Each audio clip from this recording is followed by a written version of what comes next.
اور اس میں تو ظاہر ہے 193 ممبر اسٹیٹس ہیں, وہاں تو کسی کے پاس ویٹو نہیں ہوتا. تو اب یہی ایکسپیکٹیشن ہے کہ وہاں بہت ہی ایک سخت قسم کا ریزولوشن آئے گا بالکل کانڈمنیشن کا.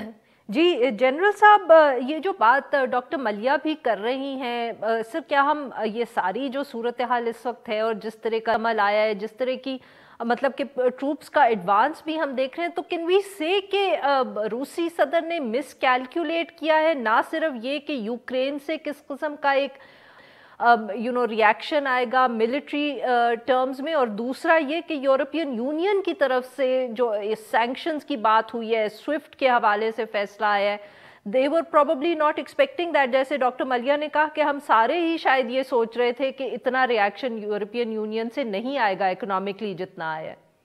مس کیلکولیشن؟ جی لگتا تو یہی ہے کہ اتنا جو ریئیکشن آیا ہے شاید یہ ایک مس کیلکولیشن تھا on part of president Putin and the Russians. جو اس وقت کے زمینی حقائق ہیں یوکرین کی, جو یہ جنگ 5 دنوں سے جاری ہے, اس میں تقریباً آپ سمجھیں کہ except for Odessa port, black sea کا جو دوسرا پورٹ سٹی ہے موریپول, اس پہ قبضہ ہو گیا ہے. لوگانسک اور ڈونیٹس کے علاقے ہیں, وہاں رشین فورسز نے ایڈوانس کیا ہے. ایک خارکیو اور لوگانسک کے بیچ میں شہر ہے, اس پہ ان کا قبضہ ہو گیا ہے. خارکیو میں جنگ شروع ہے, اور کیف کے نارتھ میں بھی کافی حد تک روسی فوجیں اندر آ گئی ہیں. جو ملیح صاحبہ نے کہا کہ سویلین کیجولٹیز, یس, جو ایڈوانس کا اس وقت پیس ہے فورسز کا, اس سے تو بالکل صاف یہ نظر آ رہا ہے کہ رشینس بڑے اوور کوشس ہو کے آگے بڑھ رہے ہیں. اور اس کی سب سے بڑی وجہ یہ ہوگی کیونکہ ایسٹ اور ساؤتھ ایسٹ میں تو خاص طور پہ یہ رشین سپیکنگ علاقے ہیں, جتنے شہر ہیں, جتنی آبادی ہے, اور Kharkiv itself is a Russian speaking city. تو وہاں وہ بہت محتاط طریقے سے آگے بڑھ رہے ہیں اور سویلین کیجولٹیز ایوائڈ کر رہے ہیں, کیونکہ ظاہر ہے یوکرین کی ایک بہت بڑی امپورٹنس ہے رشین پوری اسٹریٹجی میں, رشین سوشیولوجی میں, اور وہ نہیں چاہتے کہ بعد میں سویلین کیجولٹیز ہمیشہ ان کے اوپر اس کا الزام لگے. اور لیکن جو حالات نظر آ رہے ہیں کہ جس طریقے سے یورپین یونین آرمز اینڈ باقی سامان جو فراہم کر رہی ہے اس وقت, it is little but let. اتنی جلدی یہ ملٹری کیپیبلٹی جو ہے وہ نہیں بنتی, کیونکہ اس کے لیے ٹائم چاہیے ہوتا ہے, ٹریننگ چاہیے ہوتی ہے, ویپن سسٹمز کے ڈپلائمنٹ. اسٹل میسج تو مطلب کہ جو رشیا کو گیا ہے یا دنیا کو گیا ہے وہ بہت I think that was probably the objective more than کہ کتنی جلدی ویپنز پہنچتے.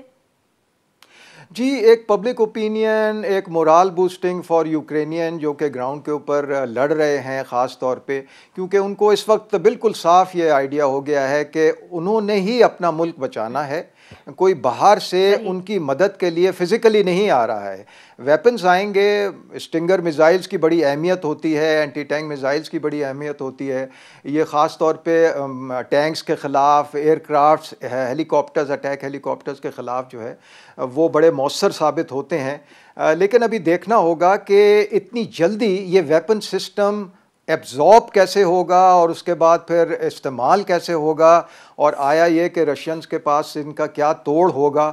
تو بظاہر تو یہ لگ رہا ہے کہ ایڈوانس جو سلو ہے وہ ایک تو کیجولٹیز کی وجہ سے سلو ہے, اور یہ صحیح ہے کہ یوکرینینز نے پچھلے کوئی 8 سال کے اندر اپنی ملٹری کیپیبلٹی کافی بڑھائی ہے. جب سے یہ ڈونبس اور کریمیا کی وار شروع ہوئی تھی اس کے بعد سے ویسٹ نے بھی, امریکنز نے بھی جو بھی ان کی ایڈ کی ہے, بھیجا ہے ساز و سامان دفاع کا, اس سے ان کی فورسز پہلے 1.25 لاکھ کے قریب ہوتی تھیں, اب 3 لاکھ سے اوپر چلی گئی ہیں, اور ان کی ٹریننگ میں, ان کے ویپن ایکوپمنٹ میں, آرم کرنے میں کافی بہتر حالات آئے ہیں. تو وہ بھی ریزسٹنس جو ہے اس کو ہم نظر انداز نہیں کر سکتے.